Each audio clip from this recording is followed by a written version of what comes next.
Hey, podcast listeners, it's Coach Lisa, and I've got something super special for you in the weeks leading up to our next 30-day vegan, salt, oil, and sugar-free challenge starting January 1st.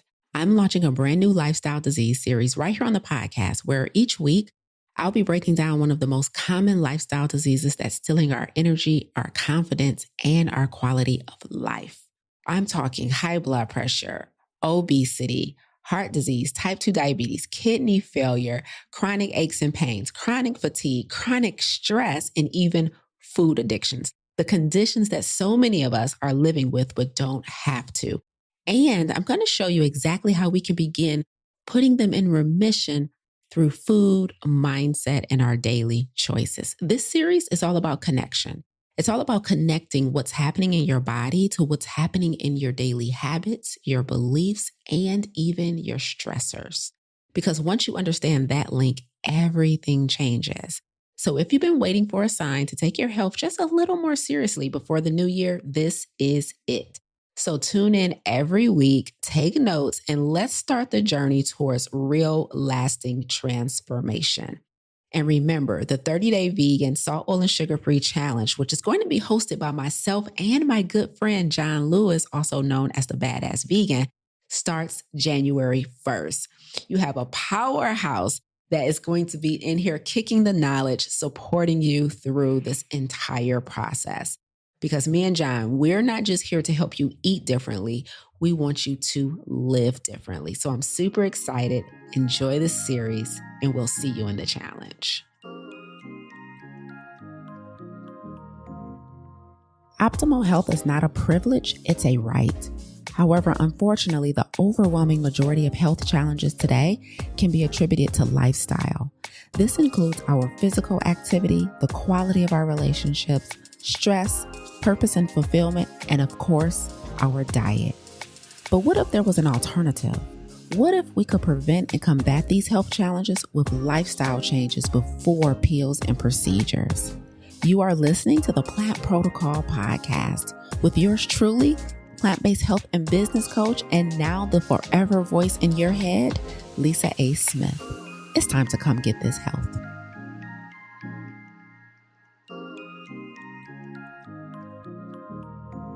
Before we go any further, please note the information in this episode is not intended or implied to be a substitute for professional medical advice, diagnosis, or treatment. All content contained in this episode is for informational and educational purposes only. Enjoy. I would say maybe about a year or two ago, I heard my coach say something that really sat me down. And he said, "You're doing too much for what you have."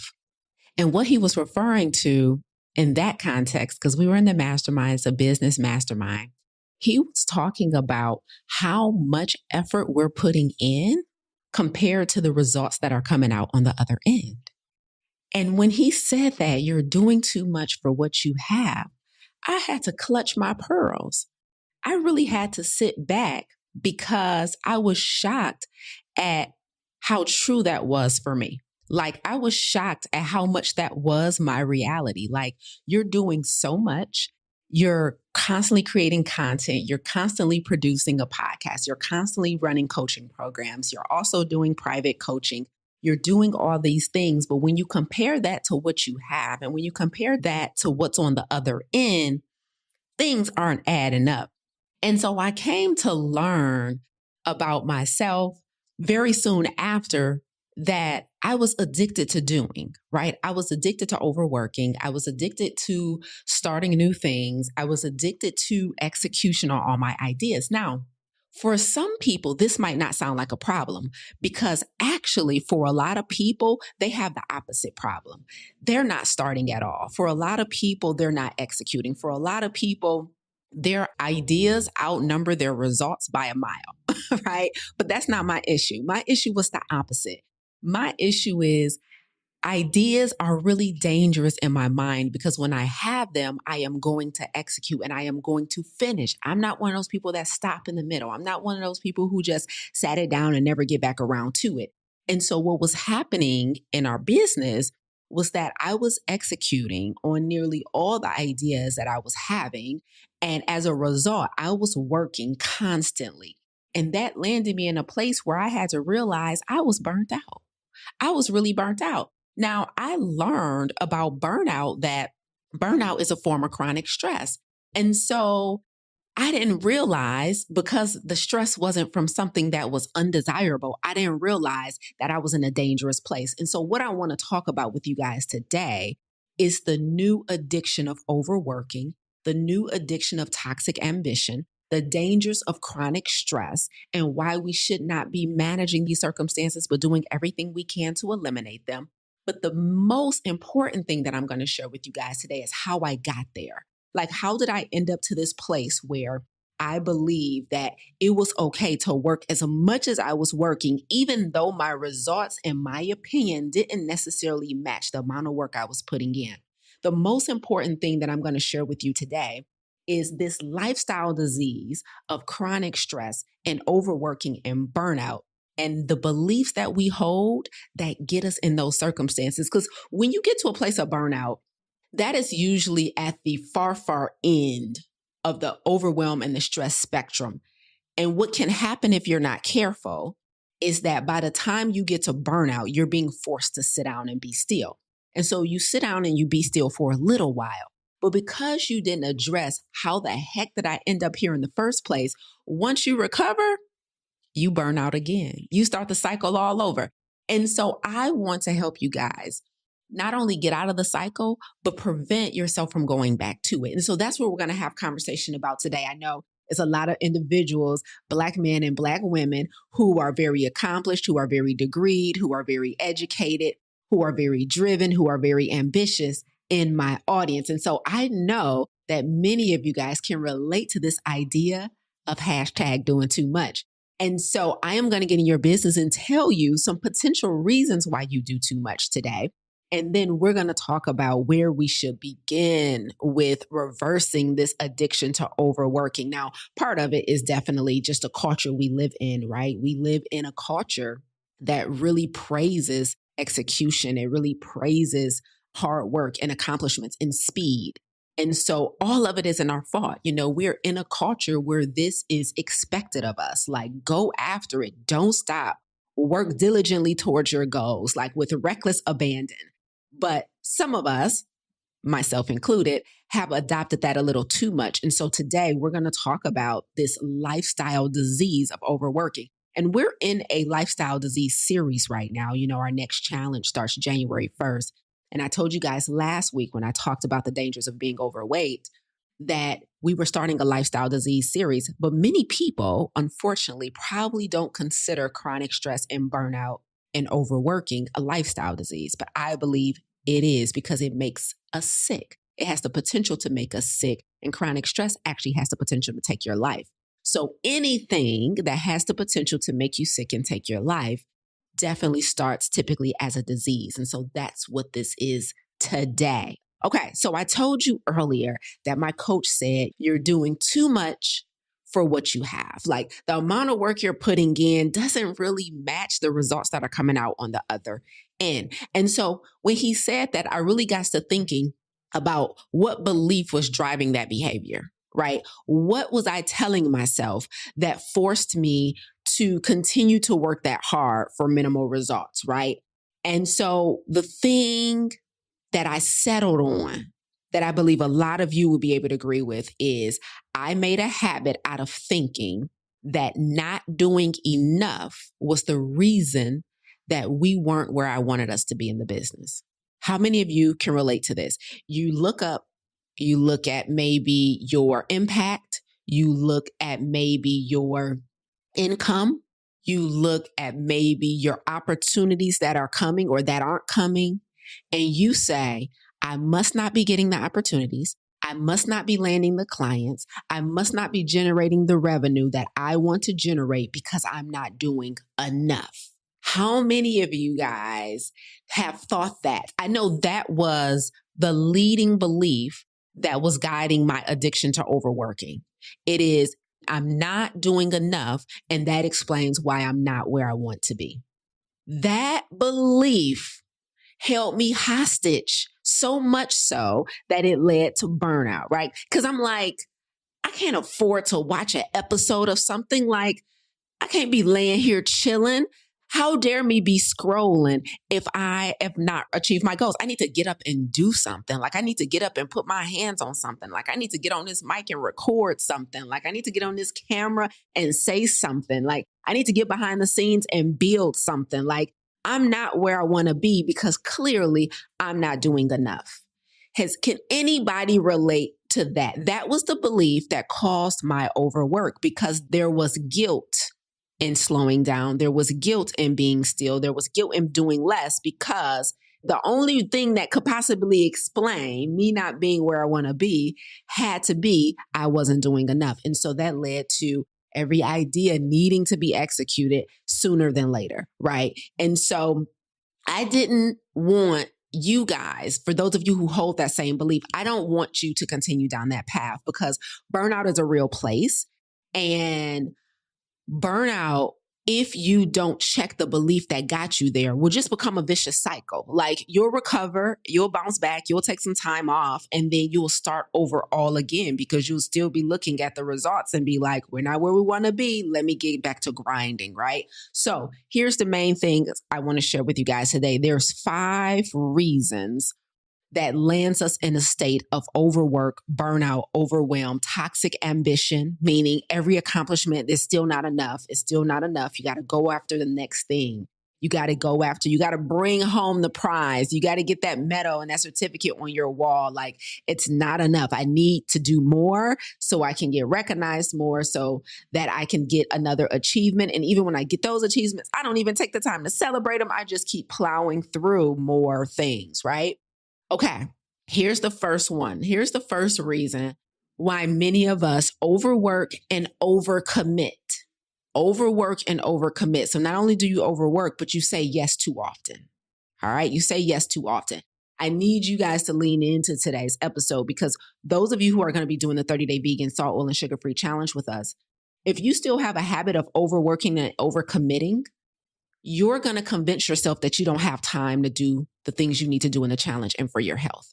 You're going to convince yourself that the work and the commitments that you've made to other people are more important than dedicating time and energy to your health. So the reason I'm including this topic in this lifestyle disease series is because this is the exact reason, overworking and overcommitting, why many of you are overweight and sick today.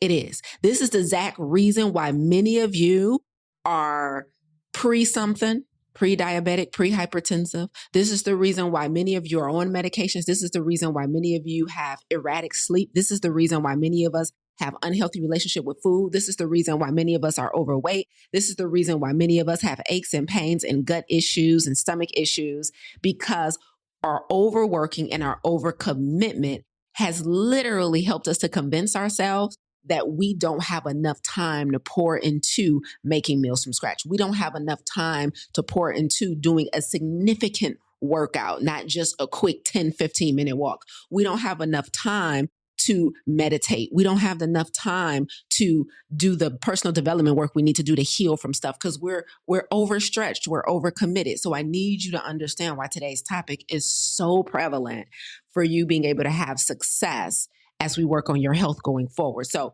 let's get into these 5 reasons why we overwork and overcommit. Here's the first one. You have trust issues. You have trust issues. And what's crazy is we say this oftentimes seriously but joking. Like, we say it like with levity. Like, we're like, I got trust issues. I cannot, right? Matter of fact, I was talking to a colleague. We were in a meeting just last week, and he was like, I mean, I know I need help in my business, but I got trust issues. So I just do everything, right?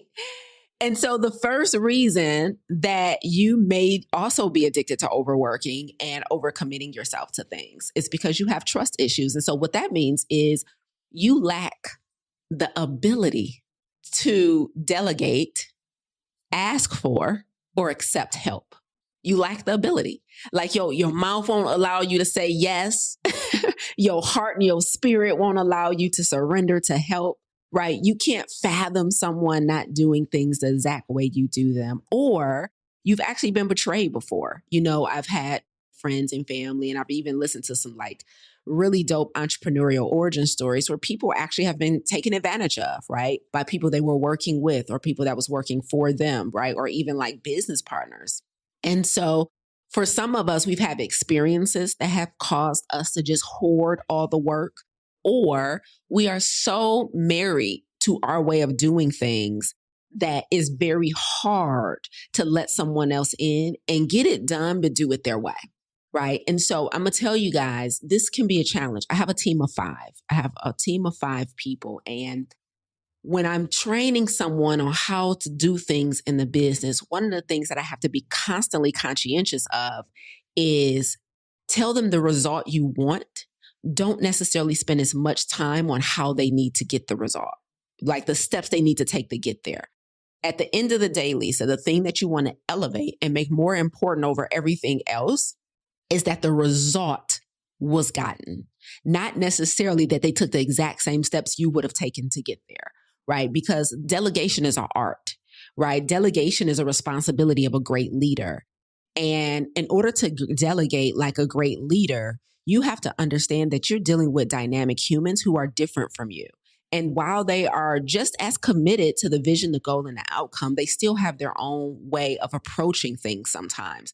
And while you may require certain steps to be there, there has to come a moment, especially if you want to grow, which means your team is probably going to get a little bit bigger. Your responsibilities and opportunities are going to be a little bigger. And you're going to need more help. If you want to grow, you're going to have to surrender the how.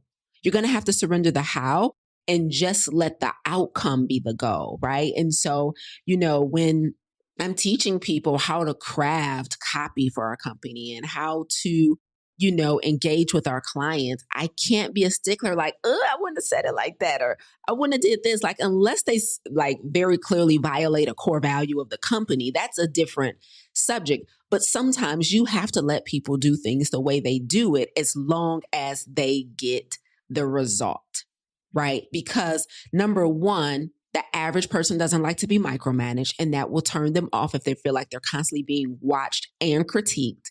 And then number 2, what's the point of getting help if you got to double check everything and now you just doubling your own work? You actually never really get freedom if you don't give people the freedom to do things their way, because you're micromanaging every single thing they do, which means you really didn't buy back any of your time, right? And so trust issues.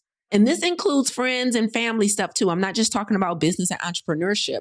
Like a lot of us, men, women, we overcommit in our household. We overcommit in our friendships. We overcommit in our relationships because we're just like, don't worry about it. I'll figure it out. Like making plans with your spouse, for example. You want to do everything because you like a certain way. Like I like these type of hotels, or I like this type of space, or I want to stay here. And you're so particular about everything that you will not release anything to anyone else. So I'm not just talking about entrepreneurs. I'm talking about all of you guys. We're overworking and overcommitting in our private lives and our professional lives because we have trust issues. We can't, or we refuse to delegate, or we refuse to accept help, or we refuse to ask for help. And honey, that will keep you stressed out because you are hoarding all of the work and at the same time complaining about being tired and burnt out and overwhelmed with responsibilities. And sometimes we make big, bold claims like nobody's helping me and I don't have any support, when the truth is you're actually just not activating the support you have.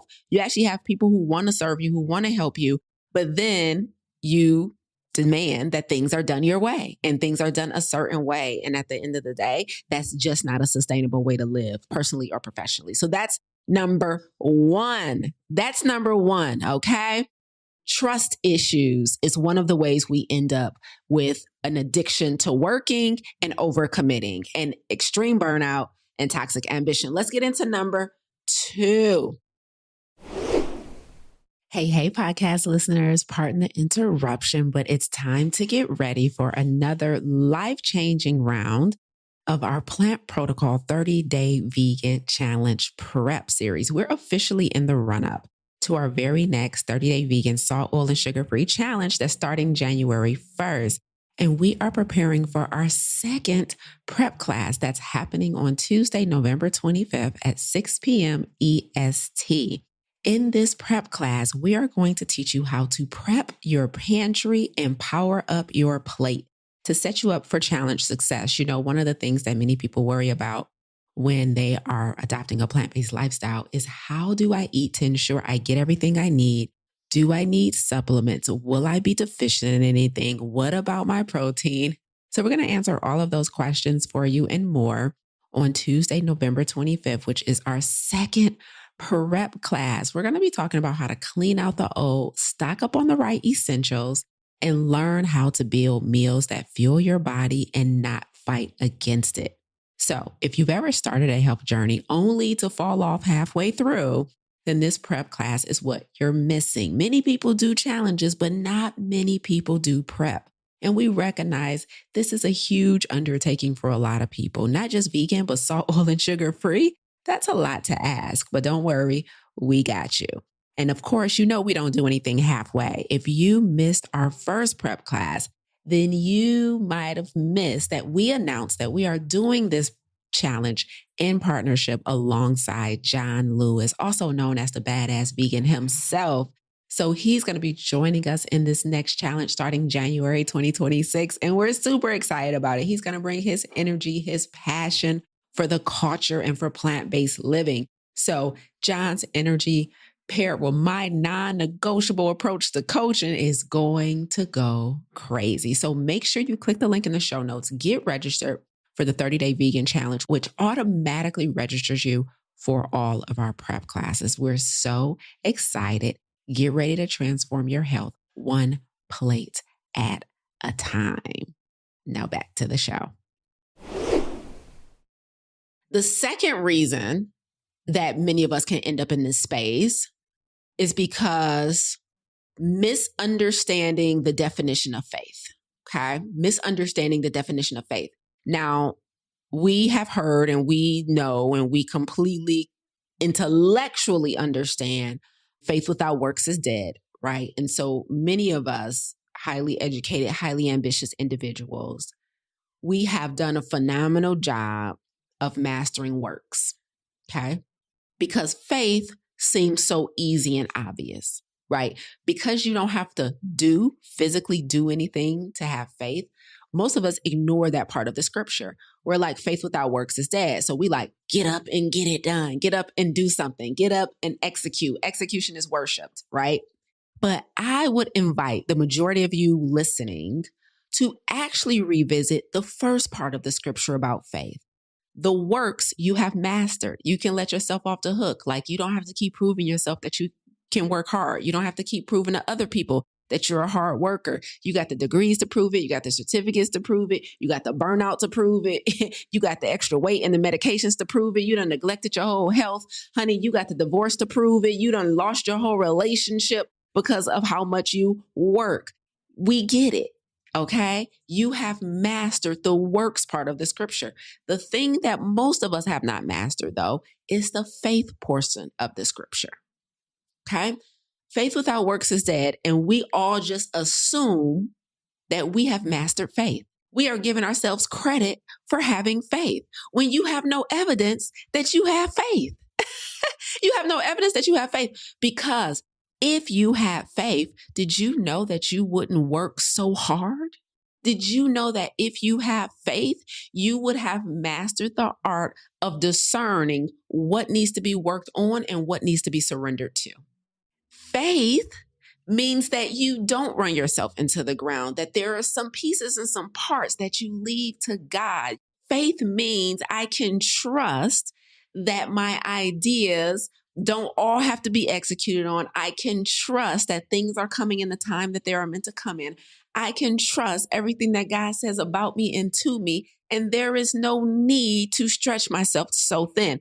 Faith means I can trust other people that are raising their hand to help me and support me. I can trust my partner. I can trust my admin. I can trust my team. I can trust my friends and my family and my siblings and everybody that actually wants to help. That is a faith play. Accepting help is a faith play, right? Being still and deciding, you know what? I'm just going to lay here for another hour. I'm not going to jump up and get to work. I'm going to actually listen to my body as it's telling me you're tired. I'm going to listen to my brain as it's telling me I'm exhausted. I'm going to listen to my body as it's telling me, yo, we would love some fresh food, some fresh fruits and vegetables today. I'm going to listen to my body as it's telling me, you need to go walk, run, sprint, squat, lunge, and push up. I'm going to listen to my body. I have faith to know that everything that I've already built is still working for me. And I don't have to keep pushing past exhaustion and ruining my own health, my own relationships, my own well-being. That's a faith play.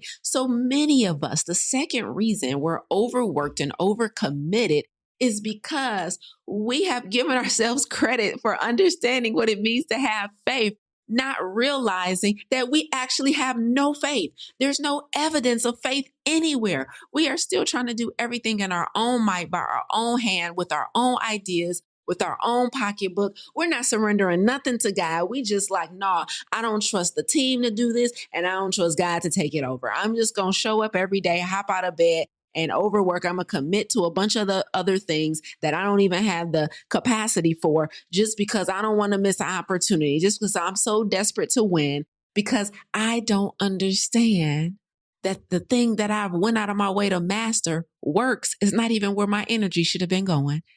I should have been working on my faith. That's reason number 2. We have to stop thinking that everything happens with more work. Lisa, you have to stop thinking everything happens with more work. Put your name in there. You have to stop thinking that results are going to come with more elbow grease. Do people still use elbow grease? My mama used to. Okay. We have to stop thinking that's the only way to get it done. Some stuff you have to surrender and release and be still, or wait. Just wait on it. Just wait. You ain't got to do all that right now. Just wait. Okay. So that's reason number 2. We have ended up in this toxic relationship with doing and commitment. Like, you ain't got to be the one to plan the whole party and the whole engagement just because you like the tablecloths a certain way, and the food a certain way, and the guest list a certain way, and the music a certain way. Like, get some help. You doing too much. You doing way too much. Okay, let's get into number 3, 4, and 5. Okay, guys. The third reason why you're in a state of overwhelm and burnout and chronic stress and overcommitment is because of the belief that I named when I first came on today. And that is believing that not doing enough is the reason you aren't where you want to be, right? So this is a belief that needs to be shifted for you, okay? When you're not where you want to be, when you're not producing the results that you want to produce, it doesn't always mean it's because you're not doing enough. It could be you're not doing something right, right? So that means I don't need to add on something. So that means, for example, if your YouTube channel is not producing like you want it to produce, maybe you monetize, maybe your subscribers aren't increasing, maybe your viewership isn't going up. This is not an invitation to now start a podcast, right? This doesn't mean you need to do more. This means I need to look at my YouTube strategy and see what adjustments need to be made. Maybe my titles aren't compelling. Maybe my content is too long or too short. Maybe my visuals are a turnoff. What's my subject matter like? Maybe I haven't nailed down a subject matter and I'm all over the place. Like, we need to look at what we're already doing and dissect that. But that's not fun, right? And so, like, evaluating the quality of the work you're currently doing is the real invitation. But what most of us do is just try and add on something else. Well, I'm not getting the traction I want on YouTube, so let me go start a podcast. Well, I'm not getting the traction I want with the podcast, so let me go start a 5-day challenge. Well, I'm not getting the traction I want with the challenge. So no, you don't need to more. You need to look at what you're currently doing and make sure that you have studied that platform, that thing, to understand what it needs to make it good, right? And so this belief that I'm not doing enough is the reason I'm not where I want to be, may be the third reason why you are stretched too thin. You don't need to add more. You need to take a critical eye to what you're currently doing. So who has mastered what you're doing? Who can support you in helping you see your blind spots? Oh, maybe if you make these adjustments and these tweaks, things will get better. So we're not testing enough, right? For a lot of the things that we're doing, we're just assuming I need to just add something else to the pot. And that's not necessarily true. I remember several months ago, it might have even been last year, I texted my coach and I was like, do you think I need to get a PhD? And he just laughed. He like, no, absolutely not.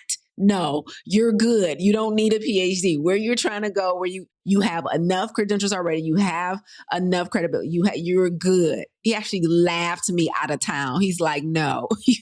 I'm like, oh, okay. I was just ready to pile on another thing onto the plate. Maybe I should just start taking virtual classes. Girl, sit down. No, you don't need a PhD. Go sit down. Your MBA is good enough. You good. You good. Right. And so that's just another example. We're like, let me just introduce something new versus looking at what I'm already doing, what I already have, and really being honest with myself about, well, is that excellent already? Right? Is that as good as it can be already? Because that's the hard part. Because typically to get something from good to great, you have to grow.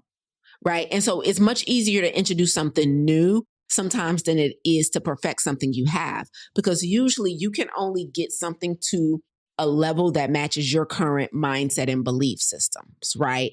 So in order to go from good to great, that typically means your mindset and your belief systems have to expand. Good to great usually takes personal development work. Right. And so that's what makes it challenging. And so that's why a lot of us, we would prefer to introduce and start something new than to refine something we're already doing, because that refinement is usually not always a skill. It's usually a belief or a mindset that we have to adopt. Okay. But that's the hard work, because that's how we avoid burnout, is like, let me work on what I'm already doing. And let me take a more critical eye to it. And let me ask for help. And let me ask somebody else to read it, watch it, listen to it. And let me get critique. And let me figure out how it needs to be better. That's hard for a lot of us. And so we just rather do something new, right? So that people won't critique our baby.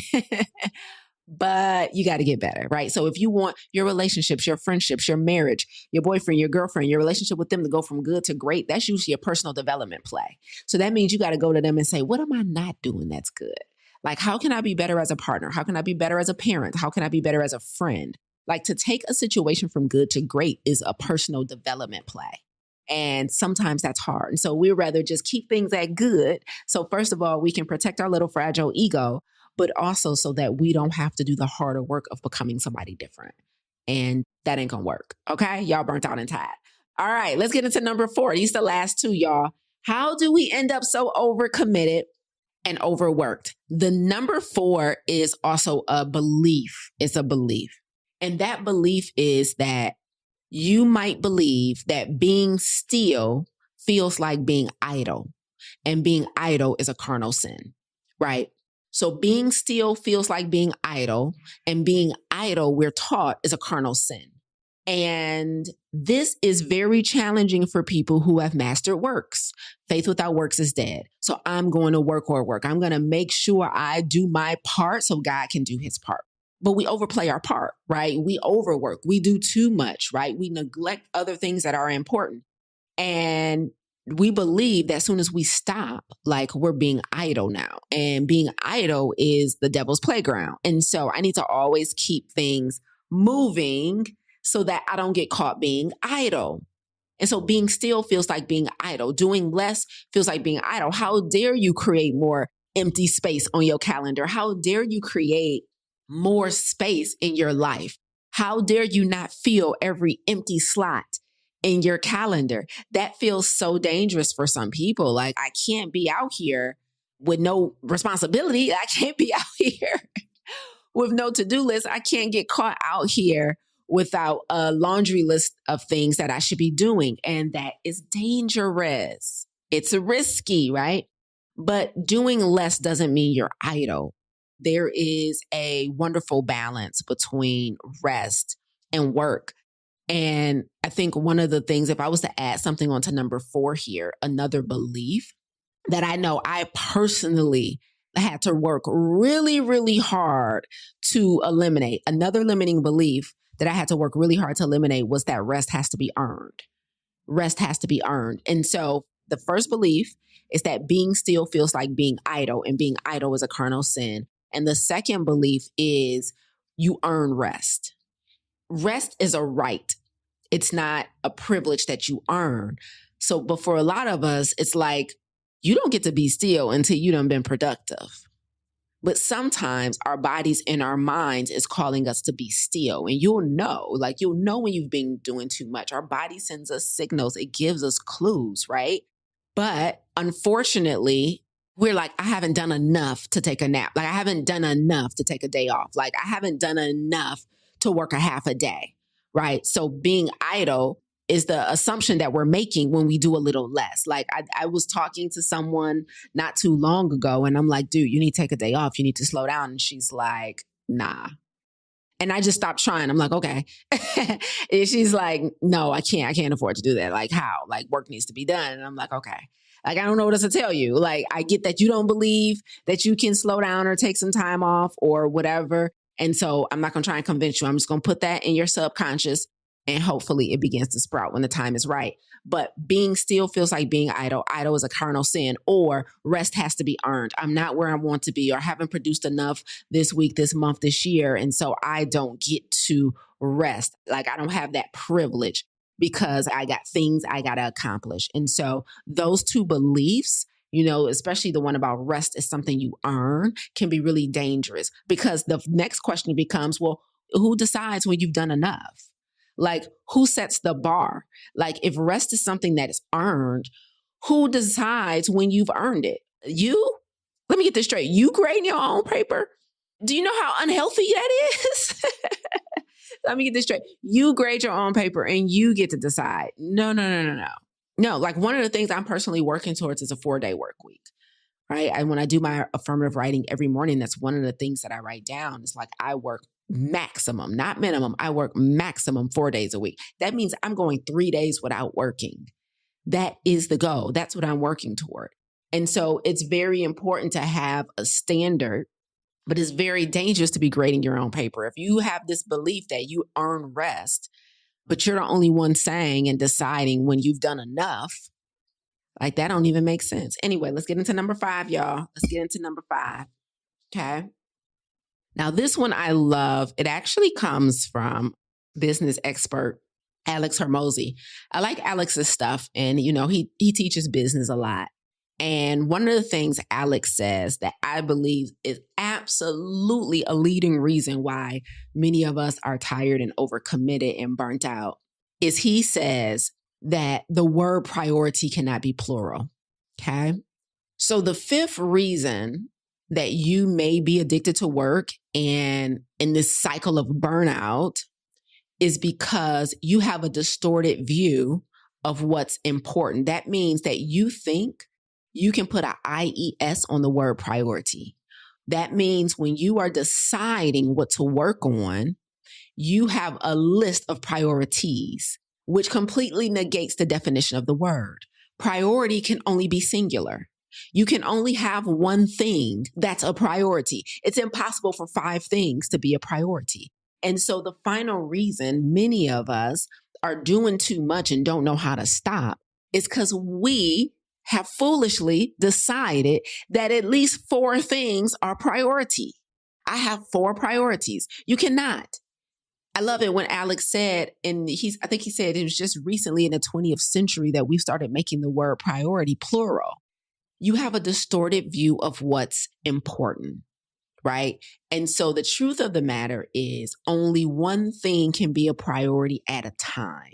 Only one thing can be a priority at a time. And when you embody that and when you surrender to that, you then channel all of your energy, focus, and resources toward the priority in this season, the priority in this month or week or day, as opposed to labeling 8 tabs as priority.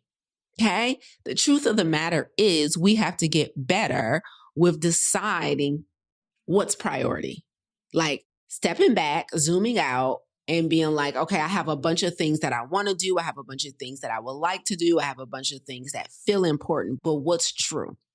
What's truly priority in this season? Is it your health? Is it your relationship? Is it your faith? Is it healing? Is it your business? What's priority?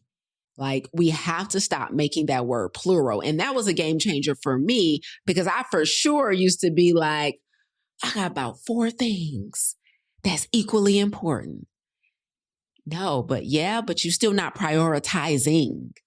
because prioritizing means you've made one thing priority. There's no such thing as priorities. Priority is only singular. That was just a game changer for me. All right. So I love that perspective, and putting that into play has really changed the game for me. So those are the 5 reasons how we end up overworked and burnt out and stressed out. You guys know chronic stress is really, really a silent killer.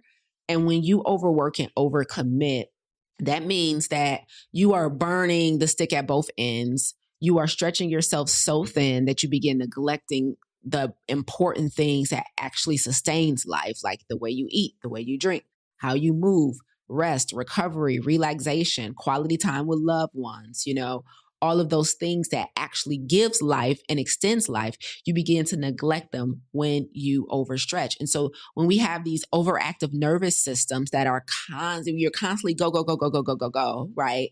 We're not getting into that rest and digest. We're not getting into that, activating that parasympathetic nervous system. We have all this hyperactivity in our body and our brains because we're not recovering. We're all jumping up on caffeine and we're all on energy drinks, or we're starving ourselves and we don't have enough fuel in our body because we're not eating, or we're just snacking all day. Like, it's all so dangerous.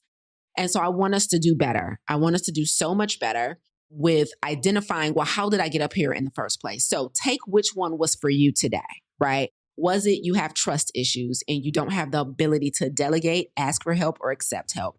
Do you have a misunderstanding of the word faith and you think just having a relationship with God is having faith? You think going to church or praying and read scripture is faith. That's not faith, right? That's a relationship with God and that's being spiritual and prayerful, but that's not faith, right? And so faith is all about surrender and relinquishing control. And so that may be the reason why you have an issue with overworking, or thinking that I'm not doing enough is the reason that I'm not where I want to be. And I need to add on more things to get where I want to be. When the truth is, you need to actually take a more critical eye to what you're currently doing and assess why that isn't producing, right? Being still feels like being idle. Maybe that's the reason why you are overworking and overstretched, right? Being still feels like being idle. And then also rest has to be earned. If those are the beliefs that's underlying your behavior, that's where your work needs to start. And then finally, believing that more than one thing can actually be priority instead of doing the harder work of making a decision. When you decide, that means to kill off all other options. That's what that suffix IDE means. Decide means to kill off all other options. So when you are taking the stance that 4 things can be priority, you are not making a decision. So if you are pluralizing the word priority, you probably need to work on being more decisive. Okay. I hope that blessed y'all today. Well, I think that's it for today, y'all. I will be back here next Monday with another installment in our lifestyle disease series. See you guys then. Bye, y'all. You tuned in today because, like me, you refuse to let your good become the enemy of your great. You're not settling for good health when optimal is well within reach. If you're ready to go from good to great, visit lisaangelsmith.com to learn more about our plant-based health coaching program, Farm to Table, and our plant-based business accelerator and coaching certification. But before you go, if you enjoyed what you heard today, please consider rating and reviewing this podcast. Until next time, remember, radical obedience is still undefeated. Stay obedient.